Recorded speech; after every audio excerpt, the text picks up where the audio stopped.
Arena. Special guest referees, bigs and talls. Commenting half blocks.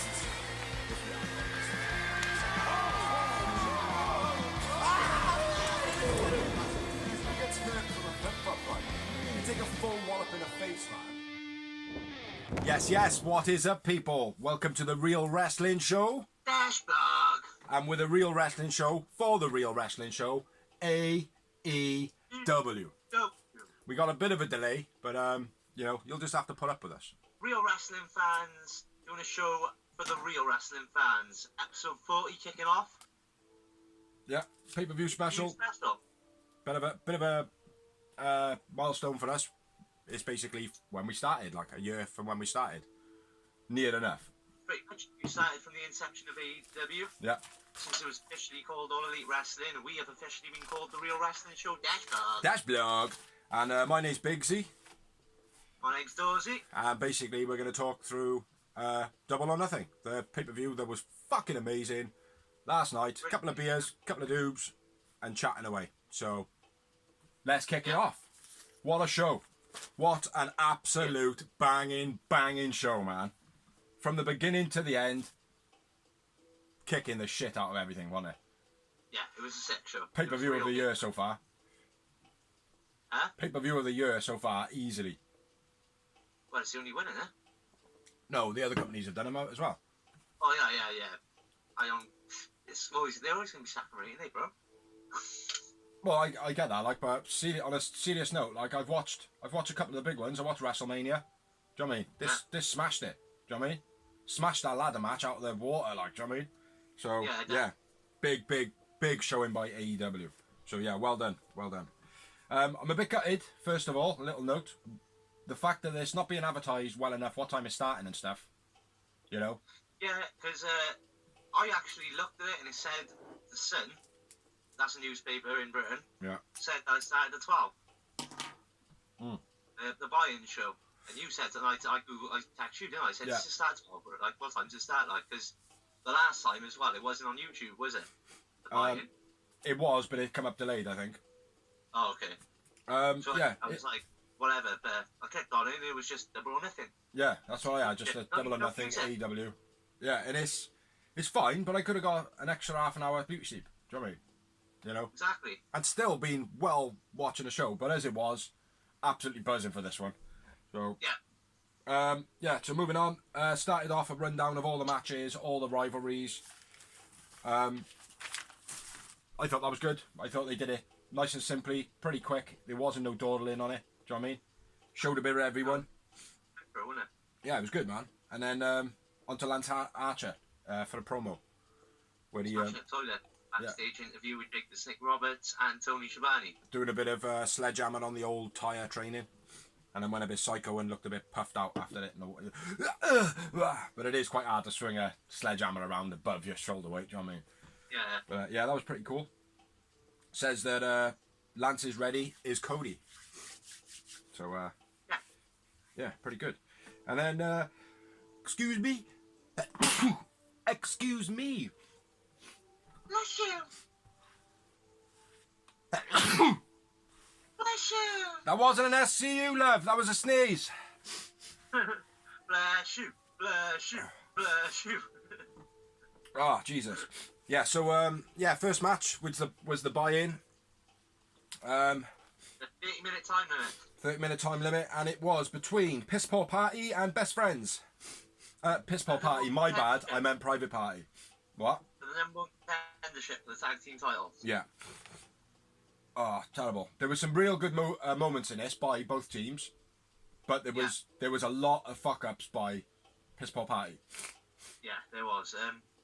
I will say this is the best match I've seen them in for the last few weeks, which is I agree. Probably down to the fact that they're green still, and they've been fighting pups, basically. Yeah, no, I agree, mate. But like I said, there was quite a few good moments by both. I'll kick it off. To start off the match, there was a bit of like mat wrestling and whatever, and Isaac was put down by Chucky T, and he was doing the kip-ups. Yeah. And Mark Webb was in the corner going, like that. But as you looked at it, it looked as though the video was going forward and backwards, forwards, and backwards, forwards, and backwards, forwards, and backwards, like a little GIF. Yeah. That's what I thought. Anyway, I made me laugh. I don't know why. Yeah, my first note then is Mark Quinn trying to do the springboard DDT to Trent, where Trent turns it into a Northern Lights. Yeah, that's my first note. Yeah. That was nice. Yeah, very smooth. Double sliced bread by Private Party. What's that when it's at home? Like the running bulldog backflip. Oh yeah, when they that's when they had that double clothesline end after they won it. They both kind of faced off, Chucky and Isaac. I thought that was shit. Very like slow run into each other, like. Yeah. Trent's headband comes off the first time ever. Say again. Trent's headband comes off the first time ever. Yeah. And Quen puts it on his head. Beastie chops by Trent to Isaac, man. Yeah. Yeah, when after they bang come off, few good ones across the chest. Then it comes to the first fuck up of the match, the silly string. Now the silly string is fucking crap. Yeah, it's slow. Mentioned it at the time. It's slow. It's delayed. It can be sloppy. And this, whether or not, right, this was Trent or Isaac, I'm not 100% sure on this. Don't know if it was Trent that stumbled, or if it was Isaac that overshot it. The commentators were saying he overshot it. But either way, it looked fucking shit. Either way, right, whoever fucked it up, it's obviously not a good enough move, or a simple enough move to execute perfectly every time, so stop doing it. Yeah, exactly. Or, like we said, do a wince every now and then so he doesn't get. Yeah. But after that move, Trent seemed to grab his knee, like he twisted his knee slightly, don't know if there was anything to that. Yeah. Trent into the guardrail, then immediately spearing Isaac. That was very cool as well. I like that. Where we at? I've lost it. Best friends crucifix avalanche suplex. Not sure. And nice snap suplex into a pin by Chucky T. Yeah. Cassidy guillotine on Chucky T, then moonsault to the outside. That was sick. Oh, is that when he was like he was doing his like kicking bit and that, and then where was it? Yeah, he was like kicking for a bit, wasn't he? And then he did like a thing off the ring at the end. Yeah, I got that written somewhere. Yeah. I think that's far down for me. Yeah, I liked Mark Quinn's dive out the ring onto I think it was Chucky T. That was very fluent. The super suplex by Best Friends, that was cool, man. Yeah. Like the fact that when Trent fell backwards and Chucky T was up there, he fell flat with Trent rather than kind of come down, which a lot of wrestlers do, and it looks as though they spike themselves. Or not spike themselves, but curve themselves up. That was nice. A beastie drop quick by Mark Quinn to Trent. Yeah. That was sick. The one where he ran at him in the corner. Nice bit by, this is the bit I think you were talking about there, nice bit by Isaac where he was kicking and he moonsaults off the corner to the outside. Yeah. Yeah, and then he DDTs, I think it was Trent, back into the inside of the ring. Yeah. Yeah. And then swinging flatliner off the rope by Cassidy, that was sick. To say again? Swinging flatliner off the rope. Yeah. Rope. That's the one. That's the one I'm talking about. Yeah. Coming back into the ring, wasn't it? Yeah. PMP's double team, the 4 moves of doom. That's what I'm naming it, the 4 moves of doom, because everybody got one. Looked a lot better this time. Yeah. I kick off of this all the time, and it's like they just look sloppy doing it, like they expect the move to have already been done before any contact's made, you know. But yeah, looked nice this time. Private Party mess up the setup of Isaac onto Trent for the Sayuto suplex, and then he has to pick him up again, and he goes, "Oh my god!" or something like that to kind of make the spot look more fluent. Yeah. Another fuck up. Yeah, then he Sayuto suplex. I think it's a Sayuto suplex. Does it to Mark Quinn straight after. Did you notice as well at this point? I've noted it down. Chucky T wasn't it really in the match that much? Yeah, he wasn't, was he? No, it was Trent. Yeah, up to this point, it was 99% Trent. Like, the best friends do a nice, I don't know what they call it, but it's eat the feet. Yeah. Eat the feet into the half Nelson. Into the German suplex or whatever. Half Nelson German, yeah. Yeah. Very cool. They do that well, fair play.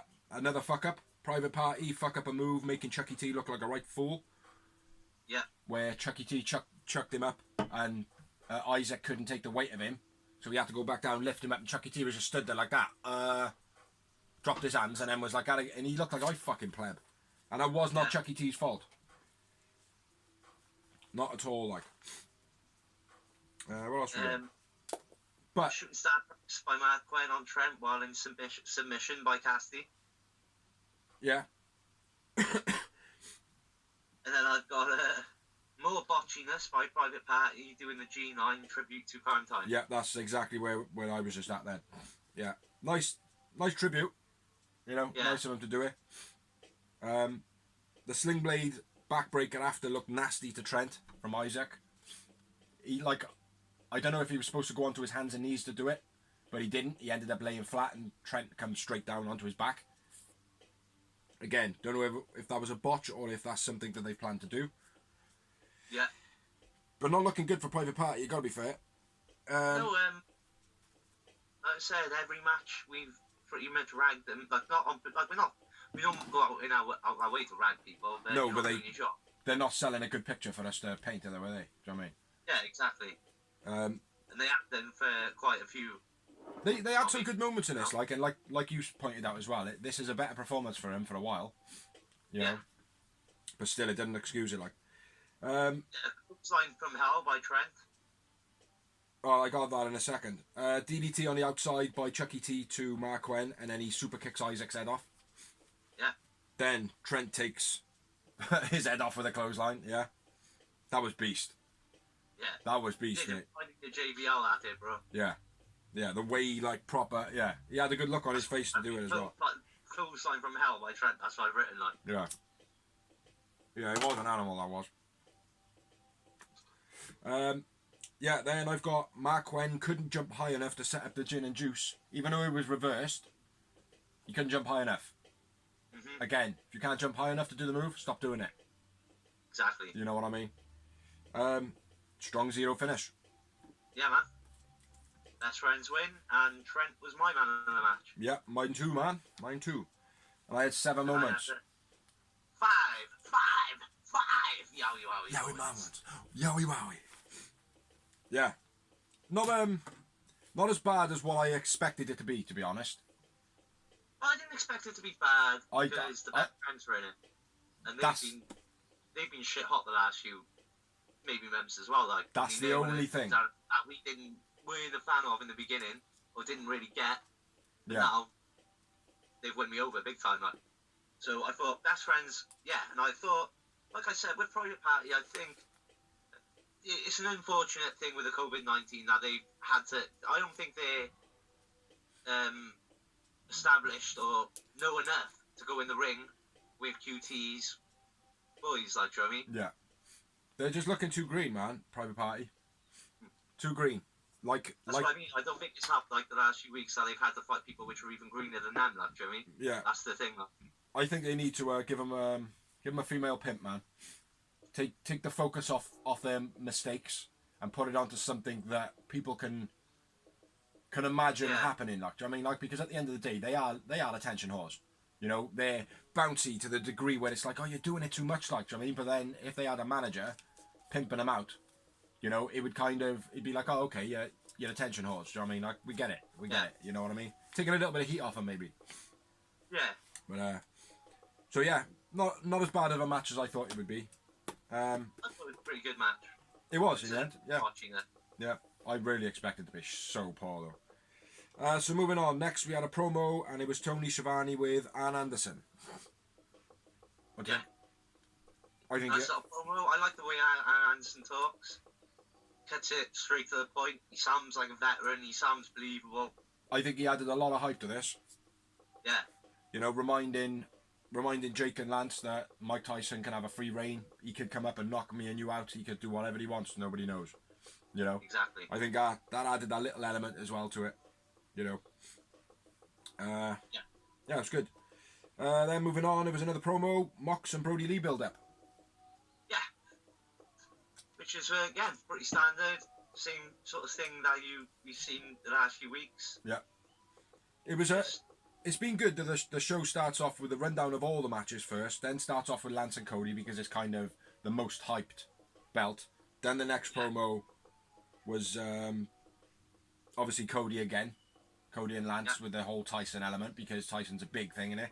Then it's got the championship advertisement, do you know what I mean? Like, which I think they've done it well, like, do you know what I mean? Not just throw the title in your face straight away, like it's like they've gone to the main focal thing first, you know? It's a shame that Britt Baker and Statlander got cancelled the last minute because that had a little bit of a, you know, a reasonably good build up, you know? Yeah, so, Brett's been on fire as well.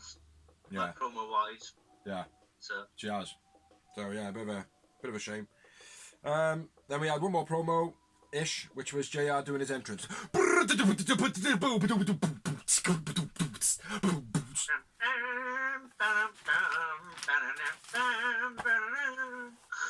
That's how he talks. Yeah, so good old JR coming to the ring.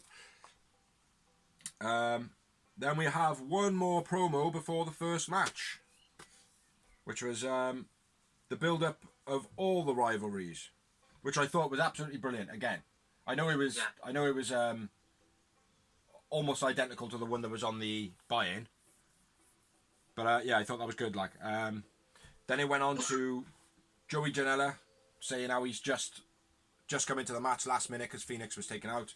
Did his little bit of hype, said he's gonna, you know, do crazy things, which he did. Let's be fair. Yeah. Then it goes on to Kip Sabian with Jimmy Havoc in a suit that's covered in blood. With also, oh my god, Penelope Ford. Super sexy. Oh my god. Should we just talk about Penelope Ford for the rest of the vlog? I'm still waiting for my video, bro. What video? I told you, I looked. Can't find one. Yeah, she looked so beautiful, so elegant. So she is probably one of the most finest women in wrestling at the moment.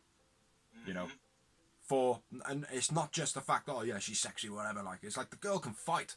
You know what I mean? Yeah, so, she's got amazing wrestling skills. I haven't seen her much on the mic, but whenever I have seen her on the mic, she doesn't seem shy. Yeah. So, no. Total package, man. Definitely. Then the next promo was Christopher Daniels hyping Sky and Kazarian because obviously SCU were in the match. What? SCU, baby. Christopher Daniels wasn't in the match. Yeah, I thought it was a nice touch on as well, having CD big them both up rather than both of them have a video of their own. Yeah. You know, and letting it be, well, what's going to happen in a match between them, and instead of running their mouths, what's going to go on between them. And then the last one was Orange Cassidy. Orange Cassidy hype video. This man right here, freshly squeezed. Funny as fuck. He's like, he just couldn't be bothered. Just couldn't be asked. It's like, so what am I supposed to do? Well, set the ladder up. Nah, maybe in a bit. Orange Cassidy for me was so funny last night. So funny. But that was it basically. Hyping all the people in the match except for Luchasaurus and can't remember who else wasn't hyped. Darby? Yeah, Darby wasn't hyped either. Darby and Thing wasn't in the videos. So on to the craziness that is the Casino Royale ladder match. Is that right? Yeah. Casino Royale? Casino Royale ladder match.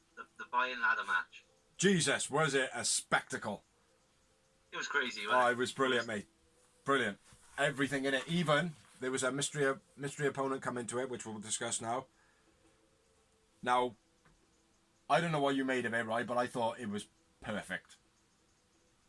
I thought it was pretty. It was done. Everything was done pretty well. I mean, I wasn't like overexcited for like. It wasn't like a Royal Rumble when the countdown happened. Like who's coming down. So that didn't take away from the match. Yeah, exactly. Yeah, because we kind of knew cool. We kind of knew it could only be a number of select people. Like, do you know what I mean? Like, it's not like we've got an alumni or whatever they call it to call back on. Do you know what I mean? So it had to be someone fresh, someone who can stay there, and I thought it was perfect. Like, so But yeah, getting into it, man. Do you want to start it off? Yeah, well, Kazarian and Scorpio Sky, I see you! I see you! Started off the match, as we discussed in the previous show, every 2 minutes, a new competitor comes down, so SCU could have won it before anyone comes down as well. Yep. They obviously didn't, but... Started off... Sorry, go on. The whole concept of the match was sick, and yeah, Kaz and Scorpio Sky was a nice way to start it off, I thought. It was straight away gives you that, they have to fight each other.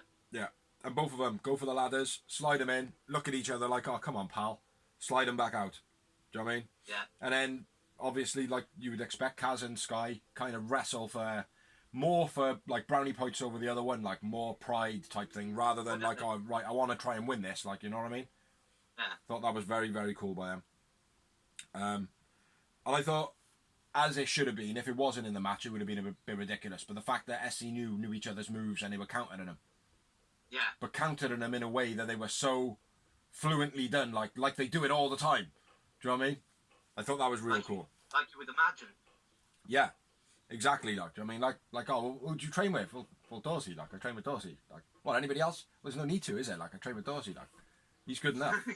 So when we fight each other, I'm going to know all his moves. Like, you know, yeah, very, very, very cool though. Then we had Kip Sabian come into the match.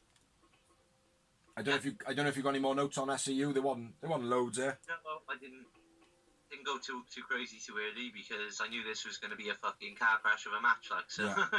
Yeah. Havoc interfering with the ladder, coming in alongside Kip Sabian, hitting SCU.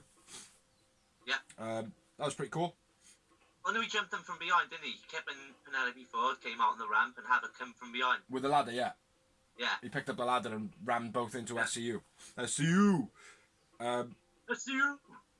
Havoc went for the suplex and was knocked off, fell onto the ladder that was set up on the middle ropes. Yeah. Looked a bit dodgy, and then he got German suplexed into the ladder on the ropes. That was very cool. Yeah. I got Kaz off the ropes, up ladder. Oh yeah, that was when. Yeah, that was when he came off the ropes, boom, straight up it. That was wicked, mate. Didn't expect that. I've written Kaz almost sneaks running up the ladder a la me on SmackDown too. Yeah, you prick.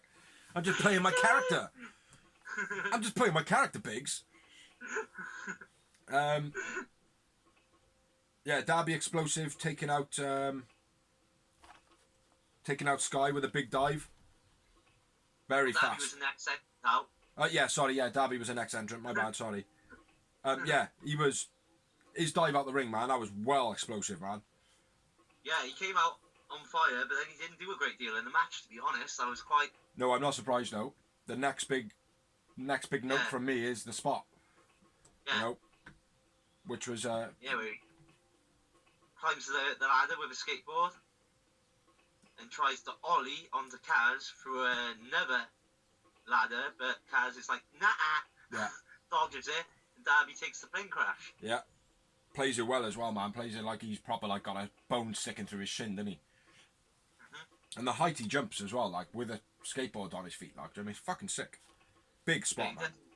He's not scared as well, is he? You can No. tell, like, some people kind of go on top of the ladder, and they don't actually jump, they sort of just throw themselves into position or whatever, but he actually jumped up, like, as well. On Twitter, he releases, like, some of his old skateboard videos and stuff with some of the stunts he does. Fucking hell, mate. How he's, like, got bones left in his body, I don't know. Honest, like. Yeah, there's some very big spots here, though, mate. Very big spots. And this is, like, 3 entrants, or 4 people come into the match so far, like, do you know what I mean? Yeah. Next, we've got Orange Cassidy, who comes to the ring. Well, does he come to the ring? No. He goes to commentary for advice on how to set up a ladder. I'm telling you, Tony Khan told him 200 times already how to win this match, and he just doesn't get it.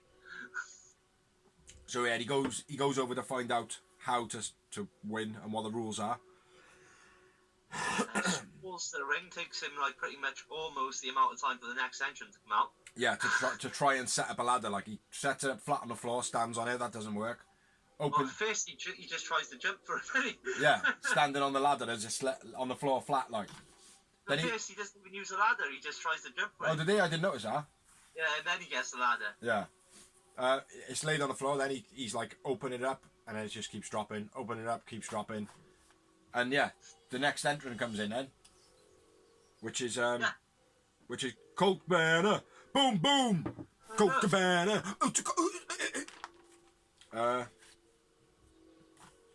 Where we at? Yeah, can't set up a ladder. Tries it multiple ways. Give Cassidy some advice on how to open the ladder and help him out, and then throws Cassidy out the ring. We got a chant from the crowd. Help him, Colt. Very cool. Yeah. Colt pushed off the ladder into the corner. Very nice. After what you said, checked out the ring. Yeah. Who's JJ? Who's JJ? JJ Colt. Janela. Joey Janela. Yeah. Joey Janela has now entered the match.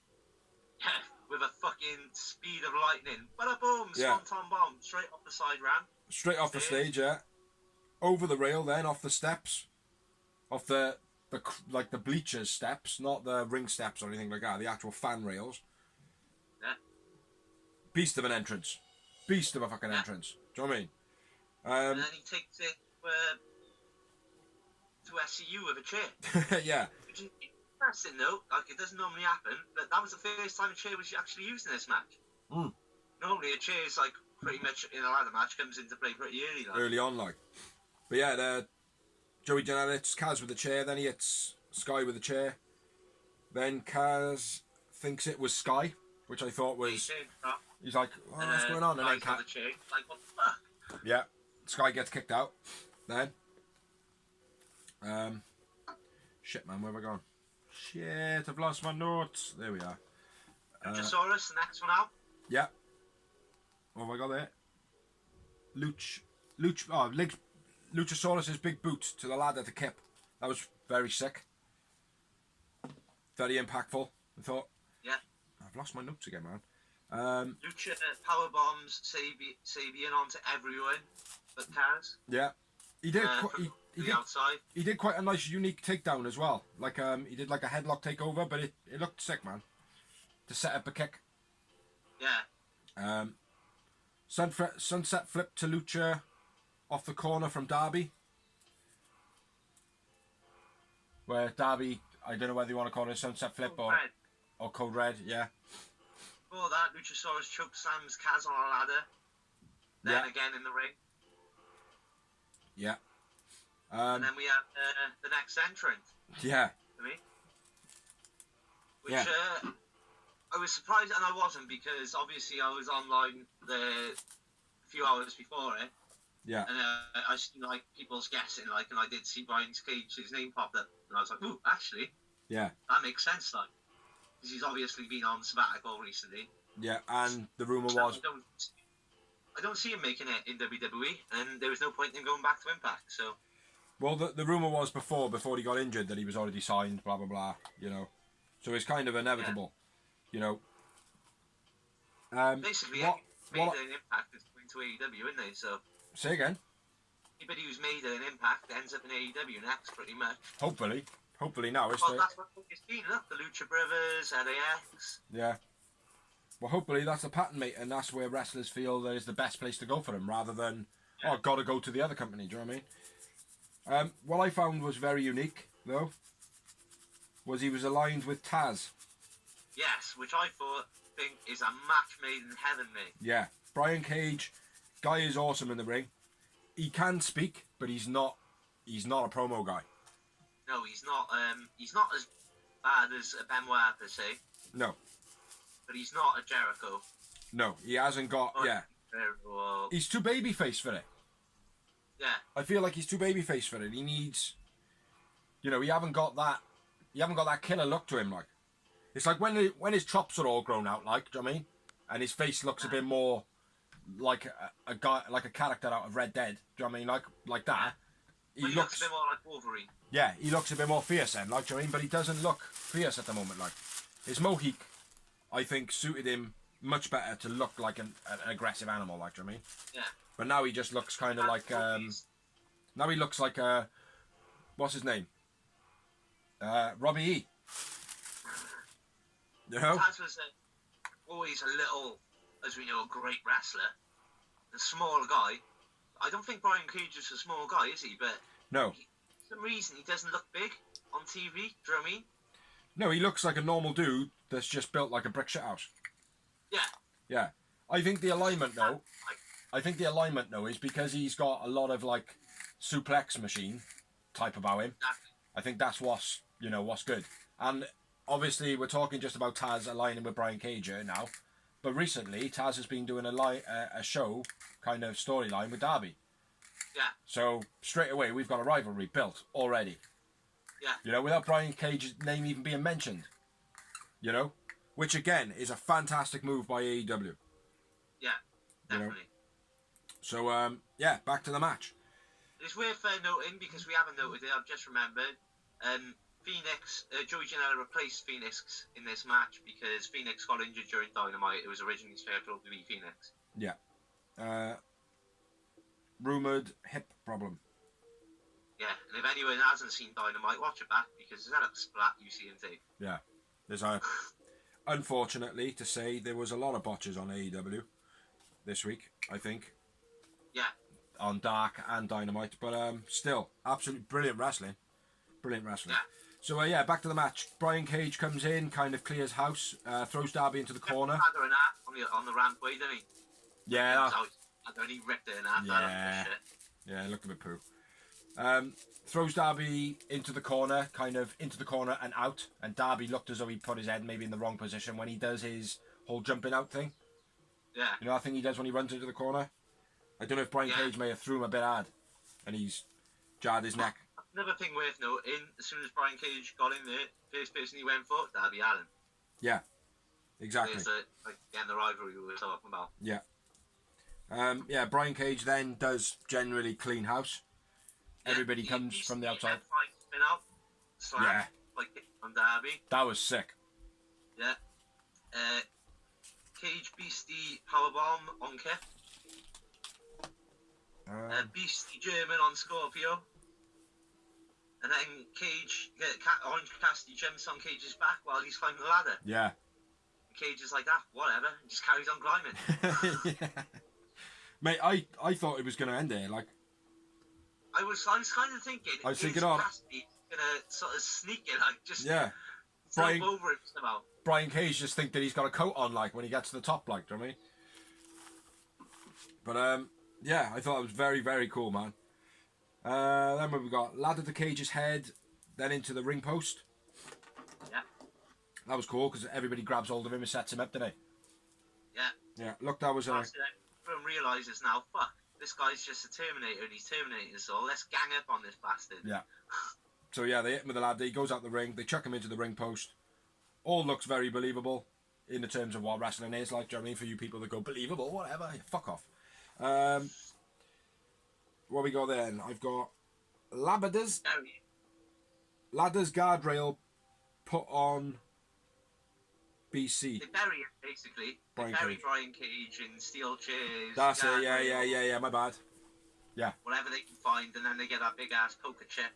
Yeah. That's the final thing, and plant that on top. That all the other wrestlers move from halfway across the arena, like. Yeah, very cool. Yeah. Big drop kick to take Colt down in the ring. I don't know who did that. Coast to coast then from Kip. It was probably Kip Sabian. That was cool, but don't think there was any need in it really. I don't think it. Not that there wasn't any need. I think the setup was a bit. I don't know. I feel like a bit of a hypocrite here, like, because I say things need to be a bit more unique, but the way it was set up, I don't feel like the coast to coast would have done much. You know what I mean? But it was very unique. You know, I just think it needed to be set up for the coast to coast rather than set up for something else and then a coast to coast done.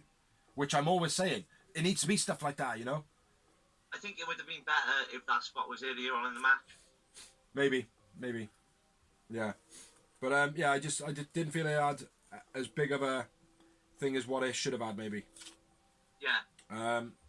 Ladder to Kip's back on the ladder when he was like climbing up, and I think it was Colt or Kaz, someone slams him with the ladder on the back. Yeah. And then a super punch I've got next note from nowhere. Well, you're missing Penelope running down. She gets involved after Kip gets knocked off the ladder onto the ladder. She runs her. stop Cassidy, and Cassidy sort of grabs her hands No, I haven't. and just lets her go. Well, I got him an order, so I don't know what the fuck you're doing. I got it on order. Ladder to Kip's back when he climbs the ladder, which then falls down, which sets up for the ladder when Orange Cassidy super punches Kaz, then Kip gets chucked onto the ladder from the top. Then Ford comes out and Ford gets chucked off the ladder onto Kip. So I've got my notes in order, motherfucker.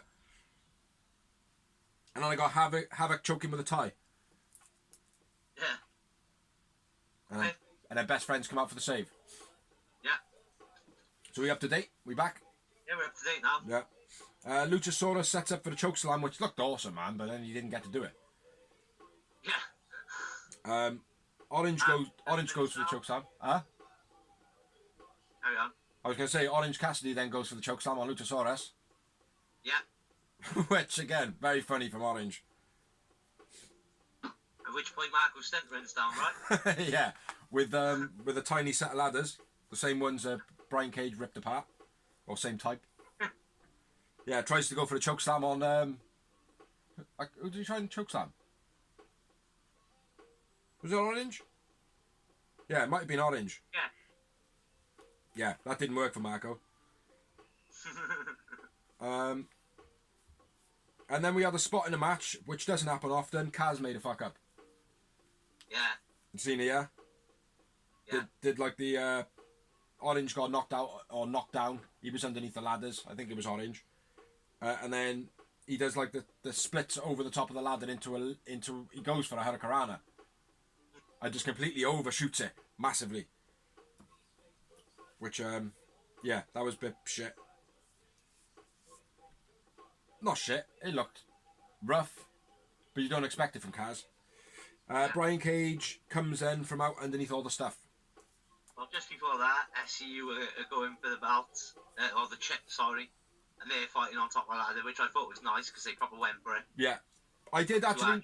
I was supposed to write that down because it was like almost like they started the match off, they're going to finish the match off, but then obviously Brian Cage switched everything off from that. Like, do you know what I mean? Yeah, but yeah, like you said, next note, then Brian Cage arises from the debris. Oh, I have got it. Kaz and Sky on ladder, Luchasaurus stops him. Yeah. I did have it written down. Yeah, Brian Cage from underneath all the stuff, like a machine. Yeah. He's a fucking machine. There was a point in this match as well. I can't remember where it was. Joey Janela gets slammed, and he's going, "Ah, fucking hell, fuck you!" And he starts swearing. That's right as Brian Cage comes back in and starts clearing house again. Oh, was it? Okay. Yeah, Brian Cage comes from underneath everything. Nice bit with Luchasaurus and Cage in the ring, where they're kind of like back and forth with their moves and shit like that. There's a couple of ones Brian Cage did 1, 2, didn't sit too well for me. They looked a little bit slow and whatever. Yeah, and then a fucking beastie powerbomb to Luchasaurus. Yeah. Fuck me, man. Like he's probably one of the heaviest guys on the roster, man. Luchasaurus. Yeah, Brian Cage was impressive in this match. Oh, yeah. That little part with Luchasaurus, like you said, where there was a bit of like crappy punching. Yeah. Other than that, he just looked like a fucking machine, like he's supposed to. Like a fucking machine. He did, mate.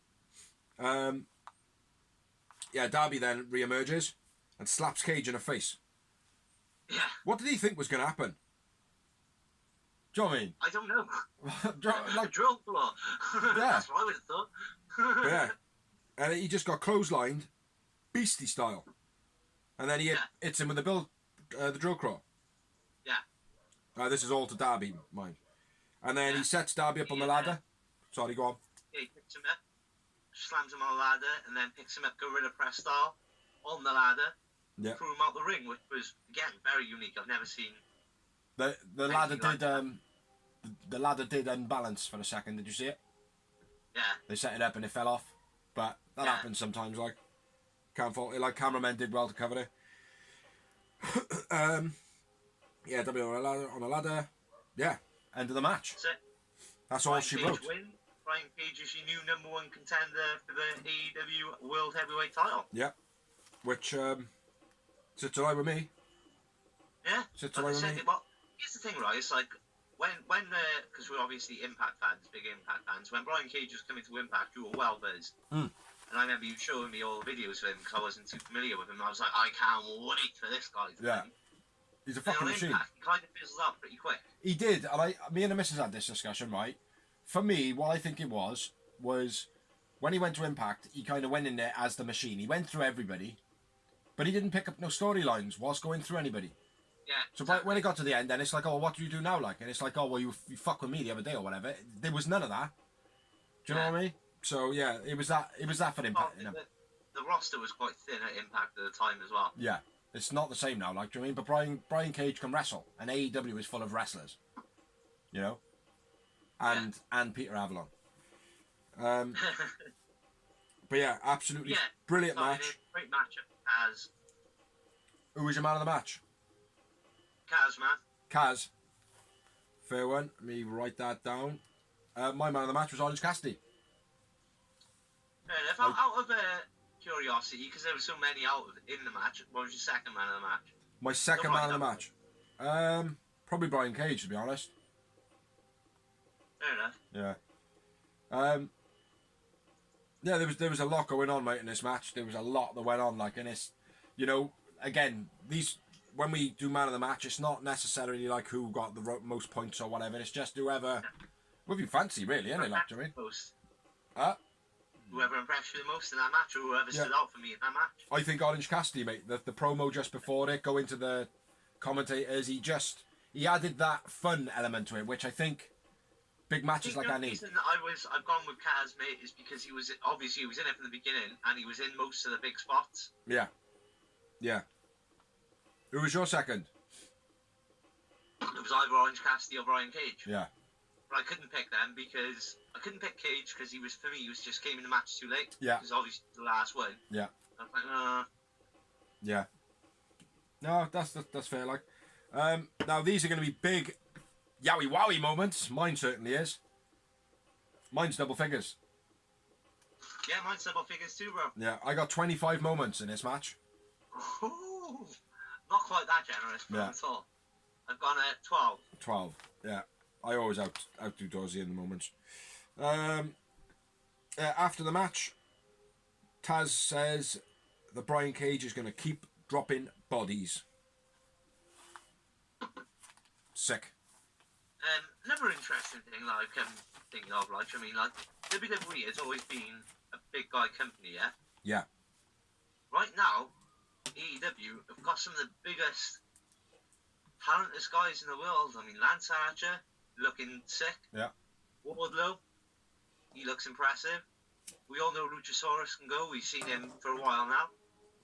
Who else is big there? There's someone else at least. Brian Cage, I suppose you can consider him a big guy. Yeah, fucking right.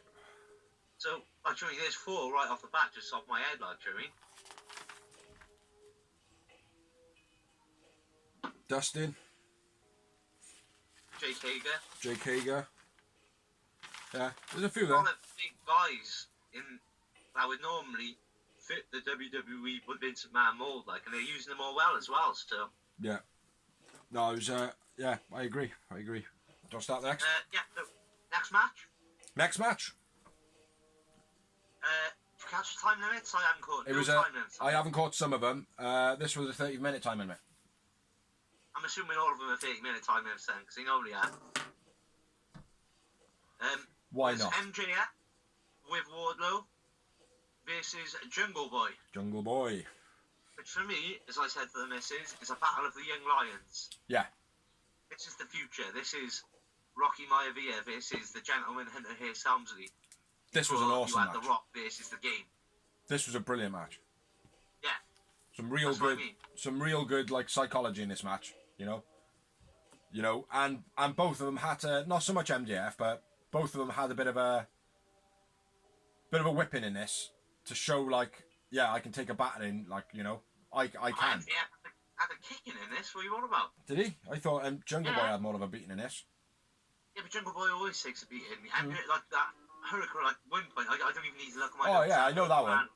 That was one big one. That was probably the biggest one. That was it. Yeah. But we'll talk it anyway. We'll talk it. We'll talk. Don't disagree with me. It makes me upset. MJF looking like a twat in his leather bondage gown to come in. I thought he looked like a bit of a prick. I missed that, bro. I think I was having a piss in the entrance. Oh, he come in with like this gown that looked like he had like baby shit all over it. Yeah, I got in the beginning when they were doing the whole Jungle Boy was doing that old wrist lock and MJF took him down, slammed him to the mat. That little sequence, they mirror imaged it straight after, which I thought was brilliant. Yeah. You know, everything to... But, again, a one-upmanship, it builds the match. It was a slow build. Yeah. At first, we're just going to try and one-up each other. Yeah. Then we're going to kick it. Then we're going to kick up from that. Then the whole match was... yeah. It was probably the best wrestling match on the show. Yeah, definitely. Definitely. And this is why I said... First thing I mentioned was like the kind of psychology of it, because psychology and a good wrestling match is what storytelling in the ring is about, you know? Yeah. But I loved it, man. The mirror imaging, how MJF did one set of whatever, like, and kind of Jungle Boy was like, okay, and then he did exactly the same stuff back to him, you know, with slight variations, like. Yeah. What the fuck does that say? Kip up, slam down. Oh yeah, when MJF was knocked over and he kipped up onto his feet. Yeah. And again, this was the back and forth bit, like, and then Jungle Boy was done the same, but except for he did a front flip onto his head and did like an Arab spring or whatever they're called, or head spring forward, and got up onto his feet. A bit different, like I thought that was nice as well. And then they were like, and they were upside down in handstands or whatever. Yeah. Some form of wrestling maneuver, and then Jungle Boy's just like, whack! Yeah, slaps him like. The double pin lift up was quite unique as well. Mm-hmm. That was quite kind of cool, which led into that bit. Before this as well, they were whole, like, MJF was giving it all, yeah, suck my dick sort of thing, like, and then Jungle Boy did the same back, yeah, whatever, suck my balls. Yeah. That upside down thing where they were kind of tied up in their legs, that must have been like a Jungle Boy thing, man. Yeah, do you know what I mean? You know, but yeah, slapping each other, and then next note, MJF feigns a knee injury. Now, what did you make of this? Just before he, yeah, no, you're right, carry on. Just before, yeah, what do you think of the knee injury? The knee injury that he feigned. I thought he sold it well, because did you believe it? I didn't believe it until the doctor got in. Right. And then I was like, well, I don't know. Straight away, mate, as soon as it happened, I wrote down, MJF feigning a knee injury, and the missus went, do you think he's really twisted his knee? I went, no. Why? She said, oh, well, he looked like he did. I said, no, but if he really twisted his knee, he would have gone down relaxed. He would have gone down like, oh, shit, quietly, and then when Jungle Boy come over, lifted his head up a bit, right, I've done my fucking knee in, like, do you know what I mean? It would have played out like that, you know? But the fact that he kind of went down and was like, it's making too much. I think I was a bit paranoid, bro, because, like, obviously the Britt Baker Phoenix, we almost lost Matt Jackson. I was like, being on the WCW side of things, I was like, oh no, it's not all going against us again. Yeah. No, there was a few as well, man. Like knee, you know, squeaky bum times, like. What we got? Yeah, that nice overhead suplex by MJF. That was sick. Was that the one where he locked his arm in? I think it was. Yeah. Yeah, that was very cool. And then a big backbreaker by MJF. That was beast. I got nice roll up from the Alabama Slam position. Jungle Boy reverses it into like a small package. I think it was a small package. Yeah. I can't quite remember. I didn't write that bit down. That was very cool. And then yeah, the backbreaker to Jungle Boy, like you just said. She's doing well as well, MJF. She's got a nice variations of backbreakers, like Jericho used to back in the day when Walls of Jericho was his main move, like. Yeah. No, he's impressed me in this match, MJF. MJF has been beast every time he's been in the ring, man. Fair play. Oh, I don't know, man. He's progressed for me. The arm whip he does to Jungle Boy, flips him into the corner. That was quite nasty looking, but very cool. Yeah, that was Jungle Boy then gets fired up, starts slamming MJF with some big chops. Trio of top rope moves. Yeah. double-handed chop. Then he does like a roll-up jump and hits him with a double chop. Thought that was quite unique. I like that. And then where you just hit then the Jungle Boy 3 rope dives. Was that it? Mhm. Yeah, they were good this week, man. Very, very cool. Last one landed hard though. Looked as though he overshot a little bit, like. Yeah. Yeah, I agree. It was yeah. Jungle Boy then was looking a little bit tired, holding onto the ropes, and MJF did a very, very quick double stomp to his arm. Yeah. Which the snap on it, the timing on it was perfect. Wherever that noise come from, do you know what I mean? Sick. Yeah. Slap off between Jungle Boy and MJF then. Just fucking wallop each other, and I think Jungle Boy come out the better man with that. He was until MJF smacks his shoulder instead. Yeah, cheeky little twat. Canadian Destroyer or variation thereof by Jungle Boy. Yeah, Poison Rana on the apron. Not yet. Okay. MJF falls on Jungle Boy for a pin, and it looks like it's going to be a cheap finish. JB kicks out into the armbar, which he floats over into that so smoothly. Then MJF hits the Penta driver, I assume. It looked very Penta driver. Yeah. Or someone else does a move similar to that. I haven't written down, bro. I missed it. I remember, like, as I was writing a note and as I looked at the move was going, like. Yeah. He basically got him in like a pump handle slam, one arm, hooked it, like tucked his head under, and then flicked him up and then span him at the last second, kind of like a Penta driver. Or like the way that a one-winged angel comes down. Yeah. Do you know what I mean? Like, without the leg being trapped. Yeah, and then I'm up to date with you then. Which is the apron part. From the cross face, MJF bites the counter. Oh, what about the Hurricane on the apron? Oh yeah, the Poison Rana, which was fucking sick. Yeah, you mentioned it, and I know I obviously talked over you a little bit, mate, but fuck me, that's got to be talked about. Yeah, Jesus. It looked like you killed him, man. Yeah. It looked like his neck was like 2 inches shorter, mate. Yeah. Jungle Boy jumped on the back of MJF, and fuck me, how he didn't cripple himself on the apron. It was unbelievable. But yeah, he hit the outside then, and he just didn't move for a bit, did he? No, I was thinking at that point. I was thinking, ooh, that was nasty. But like that could have. But like in that moment, if the doctor had rushed over, I would have believed that. Yeah, exactly. Do you know what I mean? Like, do you know what I mean? Jungle Boy at this point, I think, my personal thing, was playing his arm injury very, very well. Yeah, pushing him in the head in the ring with his head and everything. Yeah. Like what you would do if your arm was hit. Yeah. But not just that though, mate. A lot of people would like be like, oh, and they'd still use their arm and shit, like, do you know what I mean? But if you've got something there, you don't, like, do you know what I mean? That's how you sell it, like. But yeah. Proper sold it well, like I said, using his head to try and shove him in the ring and. Yeah. Proper, like, off the wind side of the body, putting all his body weight into the other shoulder. He sold it perfectly. And then it was the run into the end of the match, which was the pins back and forth into the armbar, pin into an armbar, pin into an armbar, pin into an armbar. And then MJF grabs Jungle Boy's hands, flips him over, ties him right up. Well, you had the settle powerbomb off the second rope by Jungle Boy first. Okay. That was beastie. Yeah. How come I didn't have that? Oh yeah, my bad. Flip out powerbomb off the corner by Jungle. Yeah, my bad. And then MJF elbows Jungle Boy's shoulder over his knee. That was quite beastie.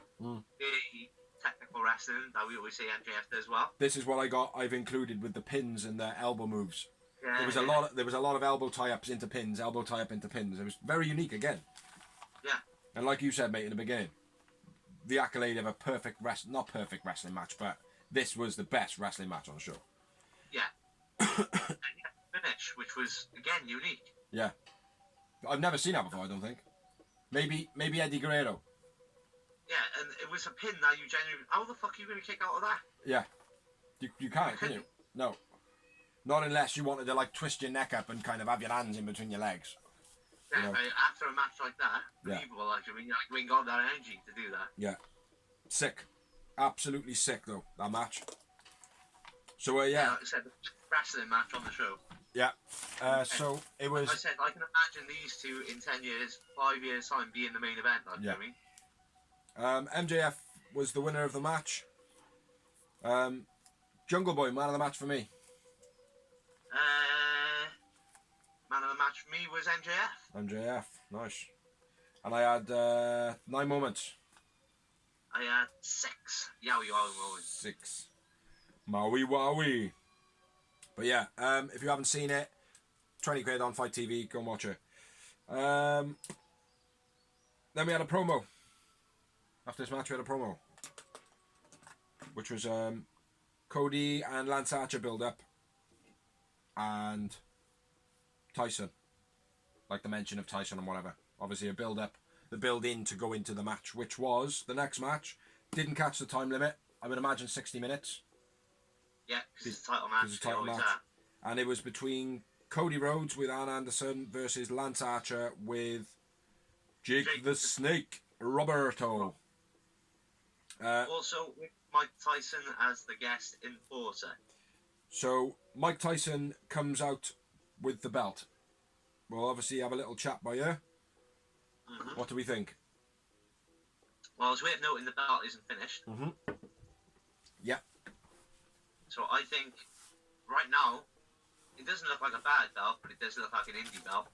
Yeah. It I think when it's finished, I think it's got the potential to be a real nice belt. Well, it's that the circle with the TNT in it is the finished center because that's the TNT logo. But it's not gold for a start. It hasn't got the plating over it. No, it hasn't. No, obviously, but around the circle of the TNT, that needs to be a different color, definitely. But yeah, I think it looks. I think it looks quite nice. You know. Look, it ain't that milk top bottle that fucking Nyla Rose has been carrying around, is it? Yeah. Well, she don't have to. She don't have to carry that weight around anymore. So yeah, go on then. Let's get into it, man. Title match, TNT. After the tournament, there was quite a good few of people that were in it. Darby Allin, Colt Cabana, Kip Sabian, Dustin Rhodes. Yeah. Yeah, there was a few competitors in it. Yeah, so it was Lance. It's been the main focus during this COVID-19. It's been their draw. Tony Khan said it himself. This has been their main focus, their main draw. Yeah. So, yeah, Lance Archer attacks nobody on the way to the ring again. Sean Dean. Getting a bit bored of that. Yeah, that's Sean Dean. I don't mind it now and then, but every entrance, bored of it now. I know, and Sean Dean every time. Sean Dean. I'm mentioning that because they keep going, "Oh, who's this? It's Sean Dean, guys. We all know it's Sean Dean because you can see his face." Yeah, I'm getting a bit fed up of it as well. I said I don't mind it when now and then. Oh, like obviously when he first came in, it was good because it was like building up that hype. But now it's every time it's like whatever. Yeah. Bell rings. And finished due to COVID-19. Archer hits the blackout first move. Yeah. First thing. That because it got you. Now this I'm not gonna enjoy saying this, but it reminded me of a Brock Lesnar match. Yeah. Now I don't mean that in a bad way because I rag out Brock Lesnar. Or Brock Lesnar moments. Do you not mean? there all the time. Do you mean it's Brock? not his wrestling. It's not his in-ring ability. It's not his promo skills or anything like that. It's just the fact he's never there. Yeah. So Lance Archer is there. So Yeah. cool. Fine with me. And it looked sick and it got me on edge straight away. I was like, fuck me, it's finishing move right off the first move, right? I'm glad he got it out the way early because Cody is quite a limp, like, do you know what I mean? Yeah. Yeah, but yeah, I thought it was sick. Cody rolls out the ring. Yeah. Smart thing to do. Yeah, well, the veteran, that's what, playing the veteran character, the Rhodes Dynasty. Yeah. Playing that character well, like. Good ring psychology. Experience, like. Cody goes for the springboard cutter. That's my next note. Cody goes to springboard cutter and Lance Archer shoulder barges him. From the armbar, and then he goes for the springboard cutter. Yeah.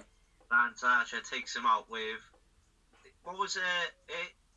Hernandez used to call it the drive-by or Go away, wasn't it? the what? The go away? Go away? I don't know. GTW? I can't remember. Get out of here. Get out of here, yeah, I think it was that. GOT, I can't remember. GOH, I don't know. Whatever. Reminds me very much of that, like. Yeah. Hernandez doing it. It was very cool, though, the fact that he hit him with a shoulder badge when Cody was in a position for a cutter. That's what I mean. This is what I'm talking about with the cutters. Yeah. If you get it like that, awesome. Yeah, exactly. I totally agree, mate. And yeah, bang on. For if AEW, can keep doing stuff like that, brilliant, man, because it works. Lance Archer throws Cody from the crowd steps into the outside ring arena. This is after they've obviously gone into the crowd, had a little tussle, been chucked into the guardrails a few times. He goes him from the stands over the railings to the ringside, basically. Yeah. Which is a hell of a clearance, fair play. Yeah. Beast, man. Pineapple Pete faces up to Lance. Yeah, why? Thought it was mentioned. Yeah, I know he's going to get his ass kicked on Dynamite. Big clothesline from Lance to Cody. Like, I honestly, this was a good match, but... boot by Cody before that. The what? Lance Archer. It was a nice boot before that by Cody. And I was like, oh, fair play. But then Lance Archer just bounced off the rope and goes, BAM! Yeah. Have that for a slide. Yeah, that's what I got. Yeah, the big clothesline, aye. Old school moves... Yeah, Brian Cage from earlier, like. Say again? Very Brian Cage from earlier. Yeah. Gonna be a good rivalry between them two as well. Yeah. Old school moonsault off the rope. Yeah. I didn't write who that was from. I would imagine. Oh, sorry, Lance Archer. Yeah. Yeah, that's cool. Very cool. Worked it well again this time. But I hope let's do it every week. No, again, yeah, I agree. Not so much a pay-per-view thing, but once a month, maybe just bring it out once every 3 months. The Undertaker didn't do old school every match, did he? Or he did. He got counted. Yeah, exactly. He'd get it 1 week, and then the next week he'd get counted, and then he'd get counted the next week, then he'd get it, or he wouldn't do it. Yeah. So it was mix it up, like. Yeah. Camera pan to Tyson. Mike Tyson in the corner, and he's just laughing, just giggling, just kind of like yawning and shit like that, like, oh, this is nothing, like. Which I thought was quite funny, quite cool. I like Mike Tyson, bro.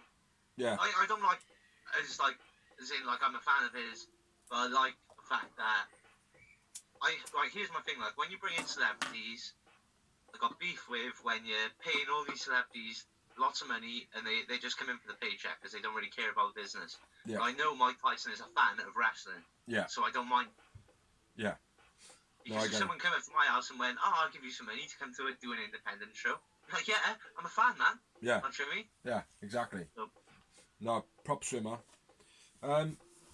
Delay suplex from Cody, dropping him down on the face. Yeah, into a front slam. Yeah. Beastie. That was quite nice considering Lance Archer's a big lump, like.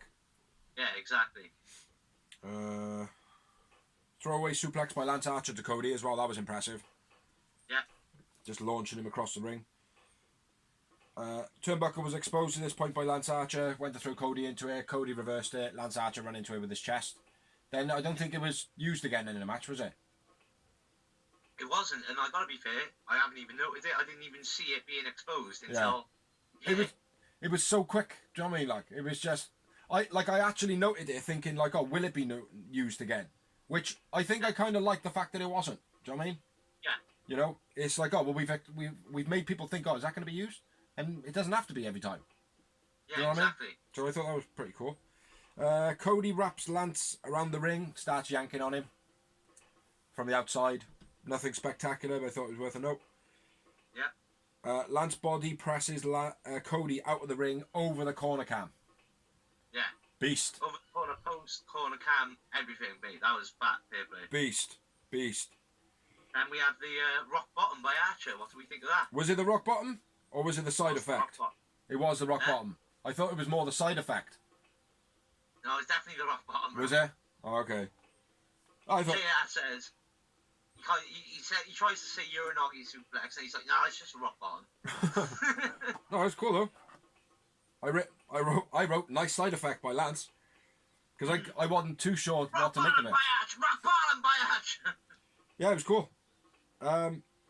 Nice Oh, Lance Archer at this point, I don't know if my personal note, it looked as though he might have taken a bump to the nose. His nose looked a bit swollen. Yeah. Cody may have done his knee. Something happened, and I think Cody feigned another knee injury, which again makes you think, oh fuck, everybody's doing their knees at the moment, possibly. No, I didn't. I didn't think that was. No. It didn't bother me. Yeah, and then I got big elbows from Cody on Lance, and then Lance hits him with one and takes him down. Yeah. Beast. Cody locks in an armbar, wraps the hair around his face, around Lance Archer's face. Well, before that, Lance Archer does another top rope move where he's got Cody in the corner and he climbs up and he goes to do another old school moonsault. Cross body. Yeah, an old school, and he goes to do it and he slips off the top rope. Yeah. So it's just pure sweat or condensation, whatever. You could see he jumps on top rope and he literally just slips, but luckily he's in there with Cody and they both fall in. Yeah. Did look naturally. It was anyone else made that could have been a hell of a botch, like Joey. I don't know why I haven't got that because I remember that. Yeah. Yeah. Yeah. If he had slipped a little bit more, he could have yanked Cody's arm out of his socket, like. Yeah. Where he grabbed his arm. Is it? Yeah, it was good. It was good. Again, I hope he doesn't do too much of these top rope moves. Yeah. It's gonna make him look. Need to. They should be saved for when I need to do it. Yeah. Practice them by all means all the time, but not on TV like. So where we at there, man? Oh yeah, the next bit. I'm with you then, Cody. Locks in the app. Cross-face by Cody using Lance Archer's hair or / extensions, whatever it is. The next bit I found quite respectful, which was the DDT by Cody, and then was a spine buster by that was Lance. Awesome, bro. Yeah, I thought the heritage was real good there, man. Do you know what I mean? Yeah. You know, and the way the commentators talked about the history and the heritage of it. You know. Yeah, exactly. Well, I didn't know it, like. And then well done to Cody for hitting a nice cutter off the top. Yeah, I don't normally, you know me, I've been ragging out the cutters. Me too, mate. Me too. Good. They're good. They've been all pretty good this show. Hits Lance with Dustin's finisher, which sorry for not knowing the name of it. I can't remember. I don't think it's called the Crossroads, is it? What now? Dustin Rhodes' finisher. No, I've got the Spinal Reckoning by Cody. Don't know what I mean. Oh, the final reckoning. Sorry, Final Reckoning. Yeah, that's Dustin's finisher. Yeah. Yeah, that was beast. Roads. And then he hits the Crossroads. Which gets a 2 count. Yeah.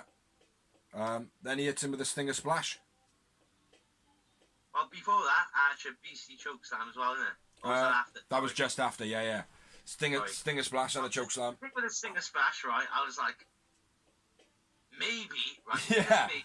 Yeah, me too. Not only is he there, but maybe they should have put the ladder match a bit later. Because if he had done that, maybe people are thinking Sting's going to come out and be the mystery of there. And the fact that the commentary again mentioned it, like, but I think it worked well with the whole respect of the moves from Arn Anderson and Jake. You know, it's a heritage thing, you know. But yeah. Yeah, exactly. Like I said, Cody was backstage with all these guys when he was like our age. People forget. He's the same age as us, but his dad was the booker of WCW, so he was there. Just chilling with all the boys. Exactly, man. His knowledge, like. Then back to what you said, chokeslam from Lance, that was beast. And then Lance slamming the head of Cody on the mat. Yeah. What do you think of that? I quite liked it, man. I don't know about that move, bro. I'm in an iron about that move. It's very 80s. But again, what goes around comes around, doesn't it? Well, yeah, I quite like it. He's controlling it. He's got his hand on the back of his head. You know, it is a bit of a brain rattler. Yeah. But I quite like the way he hit his head on the mat the last one. Do you know what I mean? Yeah. But, that's just me. Reverse suplex to Lance. Oh, mate. I almost blinked. The reverse superplex off the top. Yeah. Oh, Cody looks so dangerous doing it, mate. Every time I just think, oh, fuck, don't kill him, man. Don't kill him. Do you know what I mean? Honest to God, mate. Honest to God. But yeah, that was, looked very dangerous. But that's all the point of wrestling, though, isn't it? That's what you want. Yeah, I know that, mate. That was just after Anne interfered, by the way. Which I loved as well. I love the fact they spun it around. They had the heel, not the heel, they had the good guy manager do the dirty move. And you expect it from Ann Anderson because it makes sense, the Four Horsemen, who was the leader, dirtiest player in the game. Yeah. So it makes sense as well, just being a veteran, a wily move. That's what you do, even the good guys in a superhero movie. Yeah. The old guy will do the dirty move, which wins the thing, like, do you know what I mean? Yeah. Like, it's never, it's probably been done before, but I can't remember the last time the good guy manager has been kicked out because it was his own fault. Yeah. Well, I think it worked very... It's like the bad guy does something to start it. It was a very good twist, and I think it worked well as well for... Obviously, the ref comes down there and goes, oh, they interfered, blah, blah, blah, do you know what I mean? Like, you're out of here, checks them both out. Like, that makes sense for the heel, the baby face as well. Yeah. But then it gives to Jake then to be his bad guy and coming out, like, do you know what I mean, with something new, do you know what I mean? Which was... Obviously, it was a bag that was meant to look like there was a snake in it. Yeah. I don't think there was a snake in it. I don't think there was either. And then Mike Tyson gets involved, goes off up onto the ramp, stops Jake from coming out, takes his t-shirt off, does his whole strutting, looking in good shape, to be honest. Do you know what I mean? Again, I like the way that when they turned to Tyson, when they were going to kick out Ann, they turned to Tyson and asked him, and he was like, yeah, get him out, man. Yeah. Even though he was just cheering Cody before. Yeah. He was like, let's go, Cody. Yeah. Just before that as well. Like, I like the way, the psychology of it all was brilliant. Definitely. Yeah. Including Mike Tyson. Yeah, definitely, man. Definitely. And then Cody hits 2 crossroads. Finishes the match. That's the finish. 2 beastie crossroads. I've written a note after. Lance Archer goes to set Cody up for the blackout and completely sweat slips him. Like, he just lets go of him completely, like, do you know what I mean? Which works out well, because obviously Cody then gets him in the crossroads twice. But, yeah, that's the end of the match. Cody Rhodes wins it. Cody Rhodes, the new TNT champion. Yeah. Man of the match for you? I went with Lance Archer, bro. Lance, okay. I went with Cody Rhodes. My pen's died. Yeah, I went with Cody Rhodes and I had 4 moments.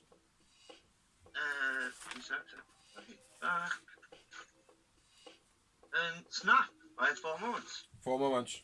Let me write that down. Write that down for the notes so we can work out who the man of the month is. Yeah, so moving on, we had Alex Marvez with the Doctor, and the Doctor says, now I don't know if you've wrote down exactly what was written here. I've written down, Britt has snapped her leg and tendon, but the patient is worse than the injury. Which I always thought was a bit of an insult. Huh? The patient is worse than the injury. Yeah. Which basically means that the injury is not that bad. Yeah. But I've always thought, Britt Baker's that much of a prick. Do you know what I mean? That's what it sounds like to me. Like, yeah, Britt Baker's a prick, man. Do you know what I mean? The injury's easy. Yeah. Well, all I know is they said that she will update us on Wednesday on Dynamite. Okay. But, yeah, so, yeah, moving on. Next match. Up we had probably a 30-minute time limit, I'm assuming. I didn't catch the time on this one. I'm assuming we're going to go with that. Penelope Ford with crippled Kip Sabian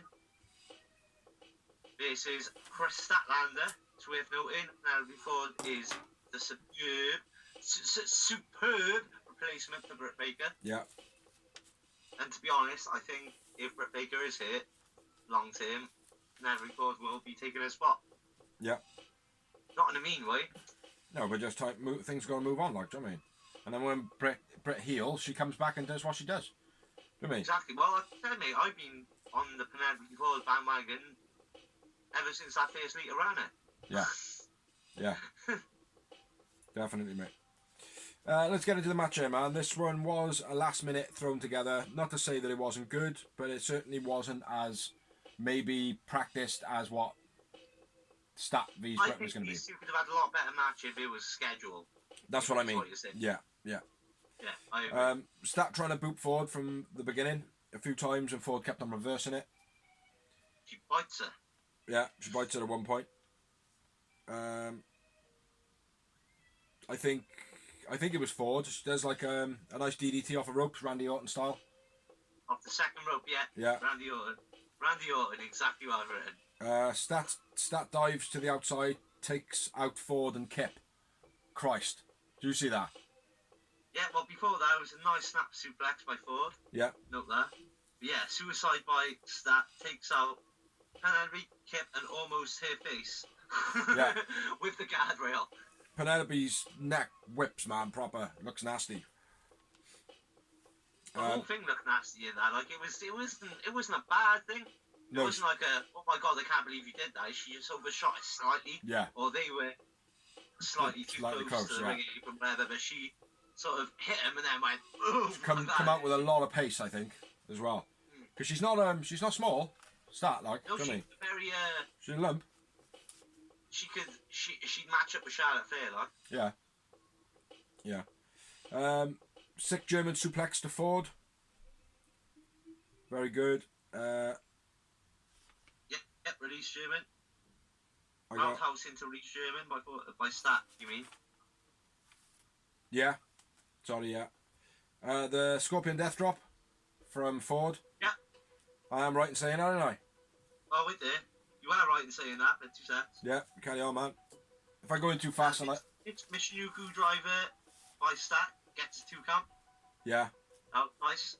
And yeah, you're exactly right. I've written reverse DDT by Ford, or for the fucking proper G's, Scorpion Death Drop. It was, wasn't it? Yeah. Big up to you on that, brother. Yeah, I know.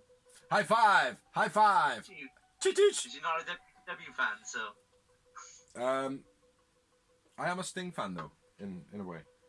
Yeah, Impact. TNA days. What we got then?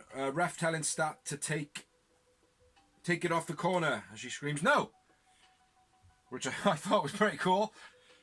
And then I got the finish of the match then. Yeah, Hurricanrana with Stat running by Ford. Did you see that? No, mate. Like I said, she went to do the Hurricanrana, but Ford was still running, and she caught her, and she carried on running, and then they did the Hurricanrana. No, like I said, this match I was supposed to rewatch. I didn't. You should rewatch that because that's some brilliant improvisation. Because they obviously fuck it up, but she carries on running, but she still Hurricanrana. Yeah. I thought it was sweet, isn't it? Fair play. And yeah, the Big Bang Theory, Stat wins. Yeah. Stat man of the match. I went with Ford man of the match for me. And I had 2 moments. Like again, these are shy at the moment, but I could have more. I don't know. 3. 3 motherfuckers. My computer was spazzing out a bit on this one. I got it through the PS4 now, man. Nice. You still put it on the TV though, right? Oh yeah. Yeah. So that was that match. Chris Statlander wins. Ford man of the match for Dorsey. Chris Statlander the man of the match for me. It was a fill-in match because obviously Britt Baker has hurt her leg. So yeah, moving on. Next match. Yeah. Next match was another very short made match. It was Sean Spears on Sean Spears News last week. Basically calling out Dustin and saying that he's retired. We did say the week before he kind of set it up when he was like, "Oh, well, if I was the older brother, the younger brother, I would have thrown in the towel." Yeah. It was aimed at Cody last week, but ultimately about Dustin, wasn't it? Not last week, the week before. But yeah. Which you said, which you called. Yeah. Of course, man. Yeah, Spears versus Dustin Rhodes with a bit of a twist to start off. Comes out dressed in a suit. Comes down in a suit, not expecting to compete. Very. Says, "God damn, I look good in a suit." Huh? Let's not lie. This is very WWE, very played out wrestling style. Good though. Storyline. It was good. He does it. He pulls it off well. Don't get me wrong. It was good, but Right, I'll get to it anyway. So Sean Spears comes down in a suit, not expecting to compete. Yeah. Then Cody's music plays. Sean Spears is like selling it well, and then all of a sudden he's like, "Ha ha, gotcha." Yeah, very clever. Very clever. But again, it's been done before. It's very, very used storyline. Yeah. But still, mate, they can't just not use other stuff. They can't overuse. I'm not saying they shouldn't, bro. And I think, like, obviously they've been forced into this during this pandemic. Like, obviously. They just can't overuse it. That's all. That's the important thing. Don't overuse it. But and then obviously then Dustin Rhodes' music hits again, and Brandy Rhodes comes out, looking sexy as fuck, as she always does. Yes. Yes, indeed. And then Dustin jumps Spears from behind. Yeah. Dustin face paint not looking straight. Dustin's paint's going like up and across to the one side, which is not like him. Normally his paint is straight down the middle.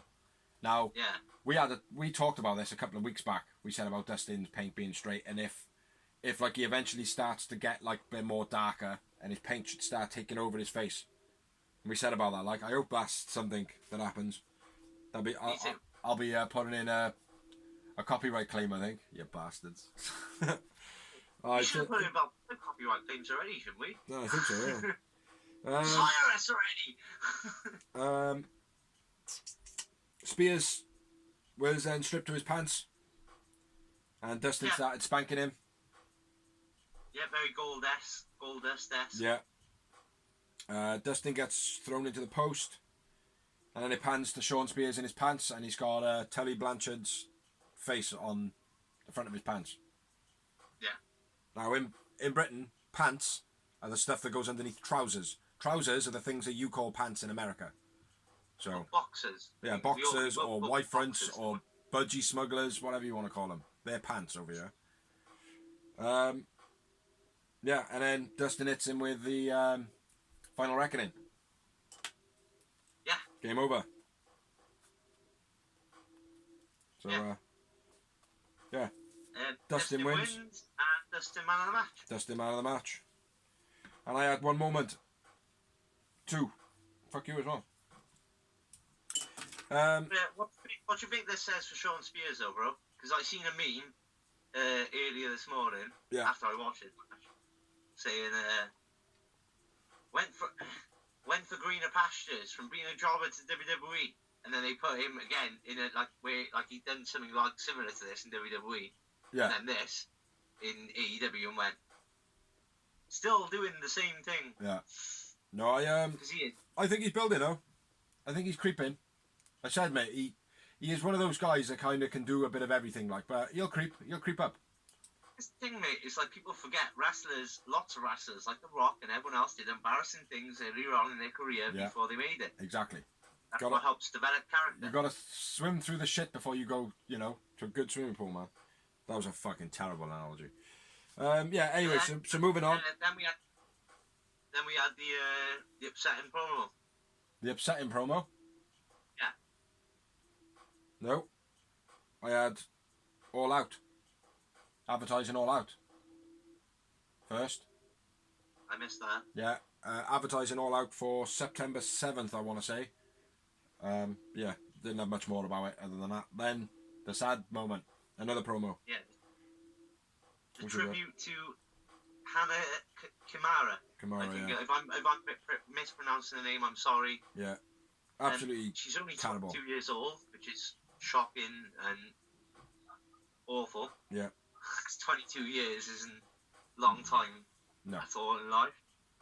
She was a professional wrestler for Glow, I believe. I don't know too much of it, I'm not going to lie. Again, she's only 22, and, so why would I? Stardom Wrestling as well, I think. Yeah, Stardom Wrestling. Yeah. All the female business companies, again, not to be sexist, but yeah. Apparently, from what I heard, has taken her own life due to her being on a reality show, having an argument with another contestant, and basically it's come down to cyberbullying. Yeah. Not from wrestling fans, I must point out, but from these fans of this other person who she's had an argument with, which I'm putting no blame on this other person either. Yeah. Well, unfortunately, you know, people have become brands now. People have become brands, and with brands, some people are not going to like it. And with having something that people are not going to like, you've got to come to terms and understand that people are going to hate. Exactly. And well, with as that, I've said to you, like earlier on, like yeah. with the internet, everybody they think positive. I'll post something online and I'm going to get this like, and I'm going to get this, and I'm going to get that. Yeah. If you're going to do stuff in the limelight, you're going to have to be prepared for the negative. Yeah. And what people don't realise is the negative comes first. Yeah, unfortunately. Yeah. It is very, very sad, and it's not to say like, oh, you know, what she's done is condoned in any way whatsoever, because what's happened is absolutely tragic, like, do you know what I mean? And it's the people online that have had an opinion. Unfortunately, that is not going away, so not to take anything away from Kimura, sorry. Move the thing now. To Hana Kimura, yeah, not to take anything away from her death, because it is tragic. Unfortunately, life is what it is, like, do you know what I mean? Life is what it is. People, like you said, people say nasty stuff first before you get your praise, like, and it's easier to be nasty than it is to be nice. Do you know what I mean? Exactly. So, yeah, very, very sad. But I will say I'm very disappointed in the human race during a pandemic to do that. Mm-hmm. Because, like, even people that I can't stand or hate, during this time, I'm not even giving them a thought. Yeah. Yeah. Well, it is, you know, that's what it is like. So let's pick the tone back up, because I was boring. Not boring, very sad and, you know, down. Shida and Ida build up to the no DQ match. Yep. Which women's title, milk top ball, bot, crap, piece of belt. No disrespect to the actual title, just the belt and shit. No count out, no disqualification. Nyla Rose versus Hikaru Shida. Sick. Brilliant match. Shida's in new ring gear. Yeah. Nice new ring gear. Yeah. The match starts with them fighting over the kendo stick. Nyla ends up getting the first hit on Shida. Yeah. Big knee to Nyla on the apron, which is one of Shida's staple moves. Lays it out, head poking out, and she gives it a running knee. Beastie. Yeah. Shida. Knee to face. Shida into the guardrail by Nyla, because Nyla's the other person in the match. Shida thrown onto the poker chip, set up in the crowd. That was pretty cool. Through the poker table. Poker table, sorry. Yeah, not poker chip. Through the poker table. Yeah, through the table. Yeah. It was nice. That was a very cool spot. Yeah. Shida. Sidewalk slamming the splash by Nyla. One of her regular moves, but it was nice. Yeah. Shida in the... Counters the beast bomb into a hurricanrana. Yeah, that was cool. Shida getting choked in the ring on a chair. She got her head on a chair. I think it's inside the ring, and she starts choking her with the other chair. That was pretty cool. Chair to the midsection of Shida, thrown over the guardrail, back to the ring, or back to the outside of the ring, similar to the Lance Archer spot. When they were outside the ring, she tossed Shida onto one of the big chips. Yeah. Is that when they were standing up? Yeah. Yeah. Wait there. That's a little bit later down, that is, for me. Oh, yeah, no, this is not when they stand up, that's later on. Yeah. Ah, go on then. When the outside one, which Brian Cage came from. Yeah. Yeah, she tossed her onto that. Shit, I've lost my notes now, Brett. Yeah. Shida running knee into stand. Yeah, that's when she runs into the standing chip. Yeah. I mean. Crossbody off the steps to Nyla, a knee to the head from Shida, and then they go back to the crowd area where they were on the first table, and then Shida hip tosses Nyla onto the poker chip. Then that's what I'm at now. You in that now? Yeah. Yeah. And then the running knee strike into the standing chip. Yeah. And then Shida's got her kendo stick. Finally. Yeah. And slams Nyla on the arm. A few shots with the kendo stick, suplex onto the kendo stick to Nyla. Yeah. And then a big power slam by Nyla. Yeah, BC power slam that was. Yeah. Yeah, she nails at it most times. Yeah. What's that? Shida hanging on top rope for Nyla. Oh, yeah. Nyla's... Yeah. That was Top sick. rope, where she Yeah. jumps off with the knee. Always Oh, good, that. man. Always good, that is. Yeah. But again, it's kind of one of those moves that the wrestler has to wait around on the rope. You know? Yeah. But in this match, it made sense because she's taking a fucking big beating. Yeah. It was like she was trying to get off the rope, like. Yeah. Yeah, so she does the move, pins her, Shida kicks out. And then Nyla goes for the table. Yeah. Which, Shida gets powerbombed through table. Kicks out a 2 Yeah. after the pin. Nyla DVD'd. That was nasty. Huh? I thought it was quite nasty looking, man. Yeah, onto the kendo stick. Yeah. Oh no, that kendo stick shots. Oh, go on. And then I got the finish, bro. Oh, right, okay, 2 seconds then. Death Valley Driver, I thought looked nasty. The kendo strikes to Shida, like you said. Shida and Nyla up on the top corner. And Shida hits it with the Falcon Arrow. Avalanche, Falcon Arrow. Yeah, which I thought was fucking amazing. Sick, bro. Big knee. Another big knee to Nyla then. And then she snaps a kendo stick over her head. Not just over her head. She hits her sideways across the side of the head, like. And snaps it, which I thought was very cool. Running knee to the face to finish. Yeah. That's where I think you were at. Yeah, that's it.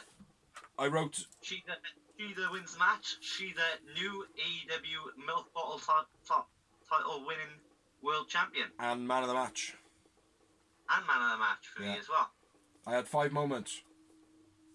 And I'm just shy of that. I went 4. Yowie wowie, maui wowie. Well, I wrote at the end of this, awesome match. Shida is amazing. Yeah. After the match, she was smiling and shocked over the broken kendo stick.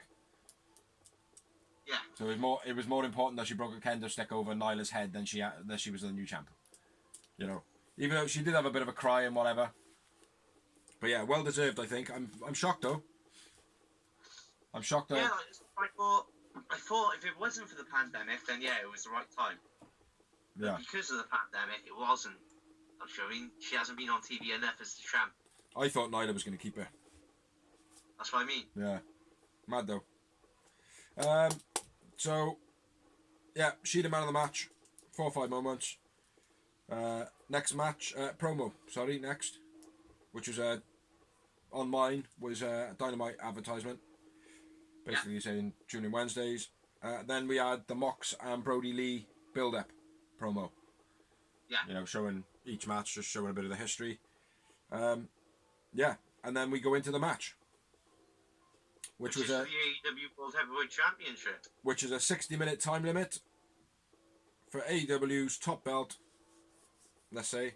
And it is between Brody Lee, who comes out with the Dark Order, versus John Moxley. Yeah, beastie match, I think. Yeah. Beastie match. It was, I felt like this slowed a little bit down as well. Like, it was like, not slowed it down to be like, oh, this is fucking boring. Like, do you know what I mean? Like it's too slow. But they put it into a place where it was like, oh, this again is like a wrestling match, like Jungle Boy and MJF. It was more a wrestling match than like any like revenge or aggression. It was more. Do you know what I mean? Like, It wasn't revenge. It wasn't a spot match. It wasn't. Yeah, even though Mox was out for revenge to get his belt back, like, do you know what I mean? It just felt like a good back and forth wrestling match, you know? Yeah. Beastie moves, slow it down. Beastie moves, slow it down. Bit of holding, you know what I mean? I could be completely wrong now when I read my notes, but let's go. Well, I've gone with Suicide Dive by Mox, takes out Brody, and breaks the guardrail. That's my first note. Ah, I got a bit before that. Okay. Moxley's new jacket was shit. Preferred the other one. Don't know why the security was in the ring. Didn't make any sense. Nope. That didn't make any sense. Yeah, fast knee. First thing out the bat, fast knee from Mox at Brody Lee. Blocks it, chucks him in the corner. And then the Beastie dive from Mox, Lee into the guardrail, and that's where you're at, yeah? Mm-hmm. Yeah, all very good. I wrote them down because it was just a fire start. And then I got Lee suplex. Yeah, and the hoop suplex and the vertical suplex, that was sick. Yeah. Multiple suplexes onto the corner then. Yeah. And then Lee's big dive to the outside. Oh, we had the suplex into the guardrail on the horizontal leg. No, that's next. That's next. But go on, yeah. Go on then. I got to leave. Lee does a big dive to the outside, chucking Mox into the guardrail that wasn't there anymore because it's already been knocked over. And then they do a bit of an elbow back and forth on the outside, and then there's the T-bone suplex, which I think you're talking about now. Yeah. Onto the guardrail. By Brody, which was sick as well. And that's the one that was set up on the rail and on the floor, isn't it? Yeah. Yeah, it was sick, that wasn't it? He looked like he squashed his head a little bit. Yeah, some big hitting moves here as well. Yeah. You know, not so much like DDTs or anything like that, but just solid elbows, solid like knee strikes and stuff like that. They all look good, connected and everything like that. Like, fight, huh? Look like a fight. Yeah.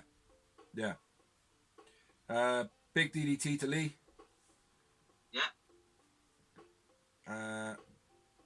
And a bit of a weird double drop kick on the outside I've got then. Well, you had a beastie pile driver by Mox before that. Yeah. That was beast. But then I've got the same, but I liked it.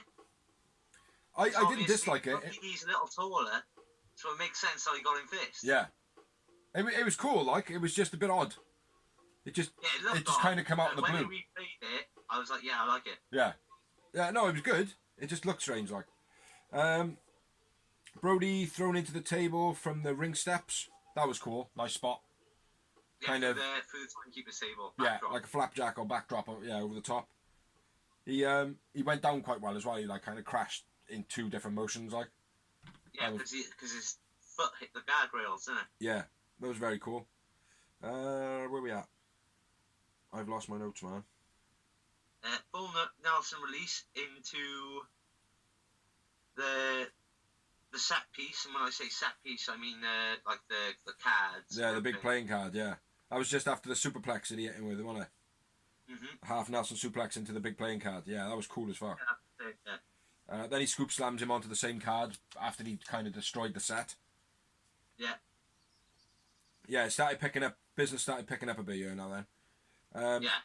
Big boot and then a power bomb to Mox. Yes, our power bomb was beastie. And he kicks out. Big poker chip thrown at Lee. That was cool. Nice little prop. The giant ones are like a dinner plate. That was cool. Max paradigm shift then. The spot of the match. Well, no, you had the paradigm shift. Oh yeah. Here you are. Yeah. Six spot, man.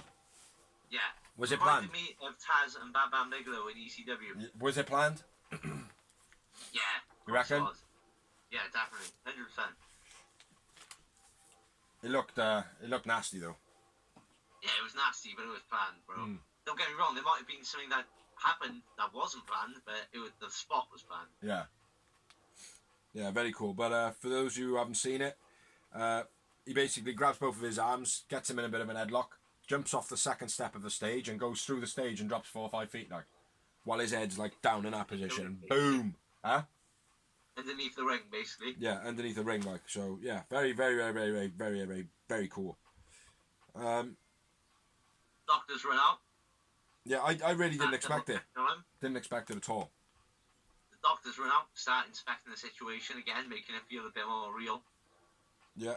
Which I like. I knew this one was 100% for I wasn't sure, man. I wasn't sure if it was supposed to go or not, but expecting him kind of because of their history of being like death fighters type thing. Well, here's the thing. I know though in these spots that the spots can be planned as much as you want, but the table breaks a certain different angle or something, then it can cause fucking big shit. Like, do you know what I mean? Yeah. Like, look at Hardcore Holly. It looks like the back of his back's been bitten by a shark, and all that happened there was the instead of collapsing like that, Yeah, went Formica. like that, and just ripped all up his back. Man. Yeah, Formica's a deadly thing, mate. When the doctors come down, I was like, okay, something could have happened, but I knew the spot was planned, like. Yeah. And Okay. then boom, Mox emerges from the wreckage first, as I expected. Yeah. Looking like a boss. Then Brody Lee comes out, covered, coloured, blood on his forehead, not too much. Looked like a bit of a cut in his hairline, like. And then Mox hit him with another paradigm shift. And he kicks out a one. Only on a 1 count. Yeah. Kicks straight out, mate. I thought it was beast. I was like, fair play. Yeah. Weren't expecting that. And then another beastly paradigm shift then. Yeah. And then, beast you weren't. And then Moxley gets him in a sleeper for the finish. Well, the rear naked chokehold. Yeah. I thought it was cool the way Brody Lee tapped as well. Like his left arm first kind of was up ever so slightly and then it dropped. And then his other arm just went then a couple of seconds after, like, and it was bang, bang, bang straight away. Like, I thought it was a brilliant way of, he sold it great. Oh yeah, another note. Halfway through the match, Moxley either bit Brody Lee or whatever, and there was blood all in his mouth and all down his face and stuff. Fucking minging. But yeah, brilliant match. Brilliant match. Brilliant event. Moxley won the match. Moxley man of the match. For me. I went with Brody man of the match, bro. Yes, we've not agreed on most of the people tonight. That's good. That's good for the stats. Yeah, exactly. And I had 6 moments. Well, we did agree. Yeah, it's not bad going. Not bad going at all. But yeah, very good match. Yeah, it was, like I said, it was kind of a back and forth wrestling match, and then it got exciting at the end. A couple of crazy things happened, but it was good. You know. I think everyone came out looking good. I think as Brody Lee lost, he still came out looking $1 million. Yeah. I think they paced the match well. And then for Moxley to get a win over Brody Lee, obviously puts the AEW title a bit more. Yeah. A bit more prestigious. Yeah. Yeah, so again, if you haven't seen it, go and watch it. It was good. Then we had a promo showing the unrivaled figurines. Yeah. That are of a limited edition. Yeah, they stop at a certain time. The date was up, I didn't note it. Yeah, they look very cool, man. Yeah. Then we had another promo, which was the rundown of all the results of the evening. Yeah. Which, again, I thought was very cool. You know, you don't really get that. Yes and no. Because sorry, you don't. Paying for it. You don't get it as directed. What you've already seen. What do you mean? Well, for me, like, I was like, well, if you're paying for it, I'm watching this show. I don't need to see the rundown of what's already happened. Like, I think maybe they could have done that at the end of the show. It was so swift, though. I felt like it was real quick. If they do that, if they done it at the end of the main event, yeah. So obviously the main event had a lot of cool things in it too. Yeah. Yeah, I suppose. Yeah, to add that to it. Yeah, but nobody likes to watch replays of something they've just watched. Like, do you know what I mean? So well, that's I what don't know. We just did. No, but they didn't know. They did it for the last 3 hours of the stuff you've just watched. Do you know what I mean? It's not one match, so. Yeah, because that's literally just the thing you would have if you had watched that main event, and then they'd done a rundown of everything, including the main event. You'd be like, well, I've just seen all the main event stuff right now. So I think it was perfect, but we disagree to agree. Okay. And then we had another promo, which was the Elite VZ Inner Circle storyline. Some sexy, sexy cheerleaders. Yeah. Yes, very. Love the Americans, how they go so big. Great. You're missing something, bro. Am I? Yeah, wait there. No, you done the promo, yeah, that's cool. No, you did the promo, that's fine. Yeah. I was wrong. Which promo? Oh, right. Oh, okay. What was it, the unrivaled figures? Oh, never mind. Done it all. It's all good. Then I suppose we should move on to the main event of the which was the Stadium Stampede match, Yeah, which was gonna be bonkers from the off. And it was between the Inner Circle and the Elite, which consist of Chris Jericho, Jake Hager, Sammy Guevara, Santana, and Ortiz. The Elite consist of Kenny Omega, Matt Hardy, Matt Jackson, Nick Jackson, and Hangman Page. Woo! Cowboy shit. Go on then. Stadium Stampede, baby. Go on then. Start it off. Well, Inner Circle come out as a football team, American football team, that is. And that's a handball thing, isn't it? What do you mean a handball thing? That handball game they play. Is it? Yeah. Well, we play football. They play handball. Oh, right, yeah, all right. Yeah. Look, there is an actual game called handball. I know. Oh yeah, it's Australian. Yeah. Yeah. Go on then. Crack on. Page is a no-show. Yep, and the match starts out as a war or a game of bulldogs. Ah! When they just all run towards each other. I thought that was brilliant. I loved it. It was like something out of Braveheart. Yeah. Yeah, it's an all-out brawl. Loads of chair shots, bin shots, all sorts of shit. The baseball bats, all sorts of shit going on. And then everyone's thinking, "Where's Hangman? Where's Hangman?" Yeah. And then the camera cuts to Hangman, and he's chilled on a big ass horse. Beautiful horse. Yeah. Yeah, right. And then he chases Sammy off the pitch.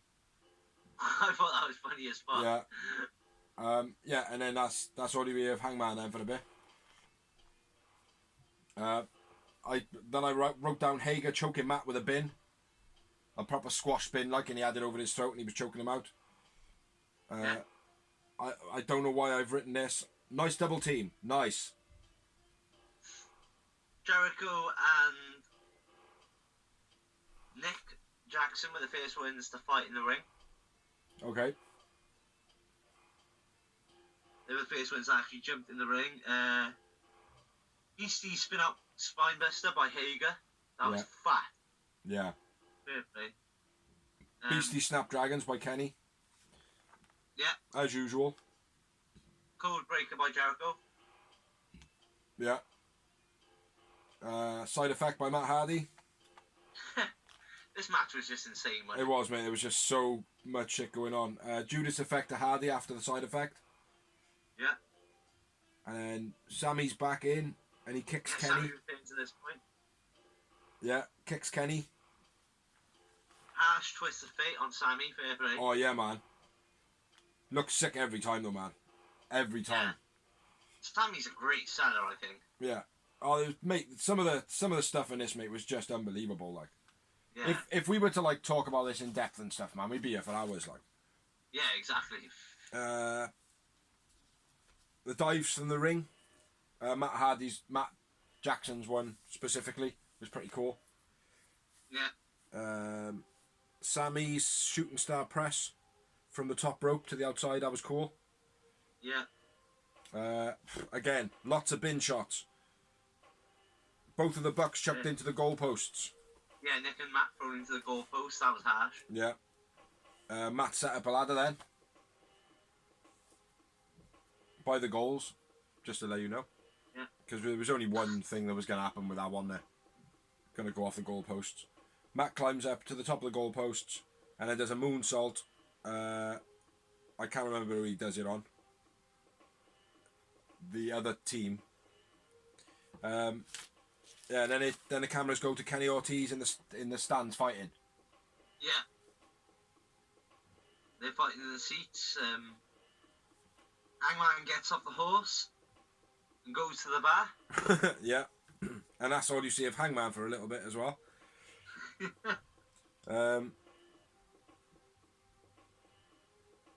Fuck. Proud and powerful. Whipping. Double power through the guardrail on Kenny.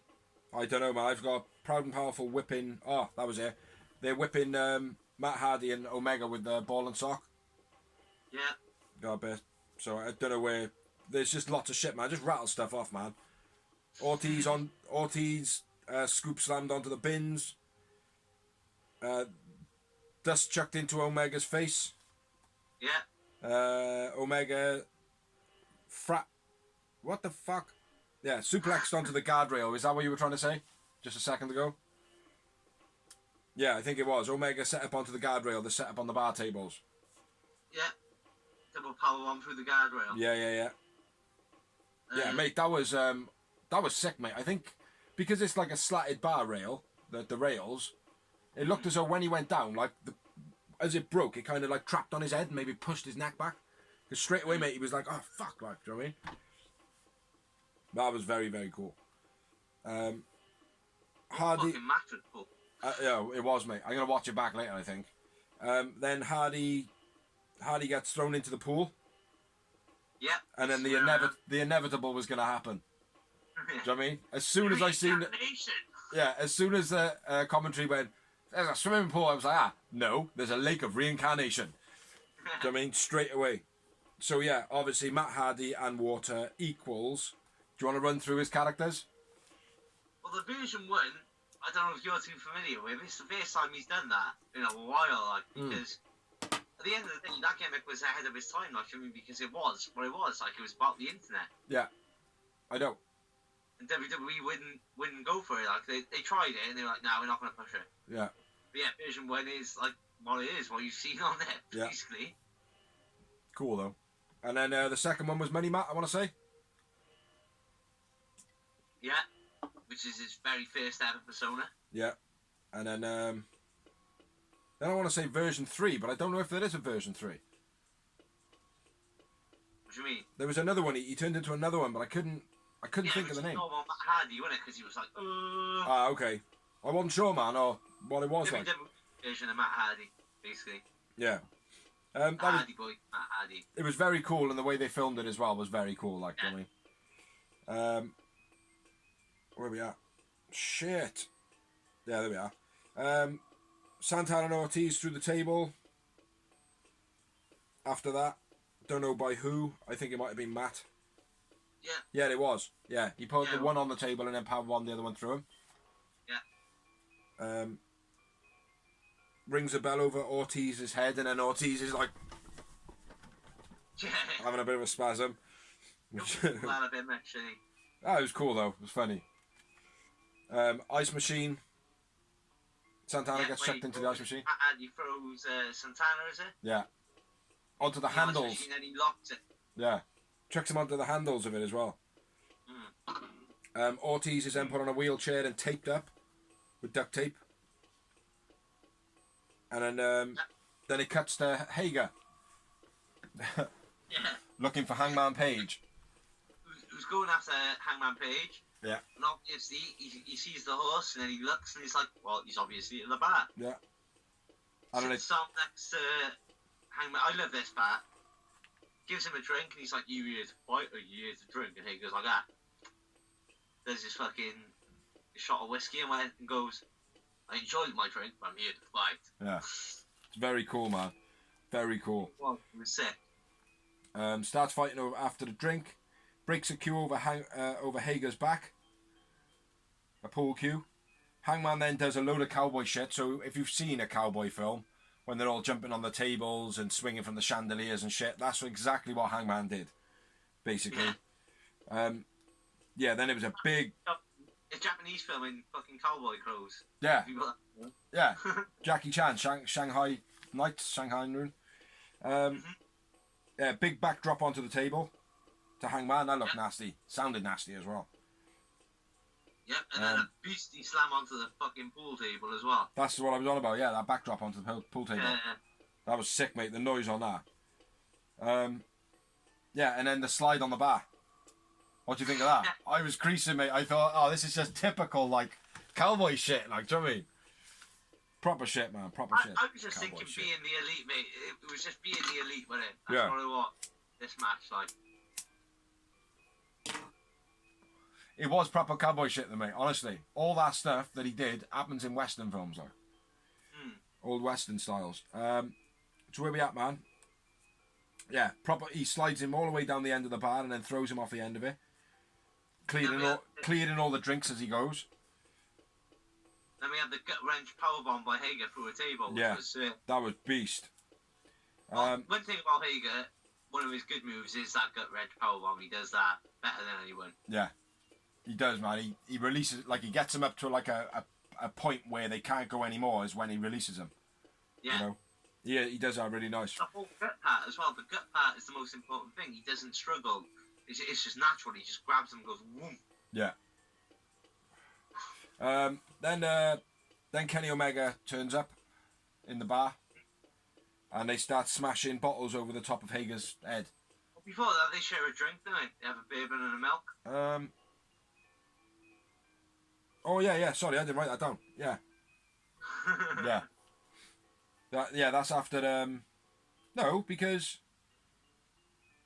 Yeah. Sorry. Yeah, he powerbombs, gut wrench powerbombs him. Then he goes to get him again, and Omega saves him. Yeah. They put down Hager. Then they have a drink. Yeah, my bad. Yeah. Kenny Omega has a milk, and Hangman has a whiskey with some milk in it. Yeah. Nice. Which is rank. Yeah. And then they smash 5 bottles over Hager's head. Yeah. And then a buckshot lariat using Kenny Omega as the ring rope. Sick, mate. Knocks him over the bar. And then it goes to Matt Jackson. Matt Jackson starts off the Northern Lights to Kip Sabian. To Sammy G. Huh? The 100-yard Northern Lights. 100-yard Northern Lights, man. Brilliant. Wicked spot. The camera keeps going back and forth the fights, and it starts off that he starts the Northern Lights, then a little bit further it goes, oh, he's done 50 yards. He's done 50 yards, JR. Then Jericho and Kenny Omega, I think it is. No, Jericho and Nick Jackson throw in footballs. Yeah. Throwing the footballs at Jericho. Yeah. Judas effect to the mascot, to the Jaguars mascot by Jericho.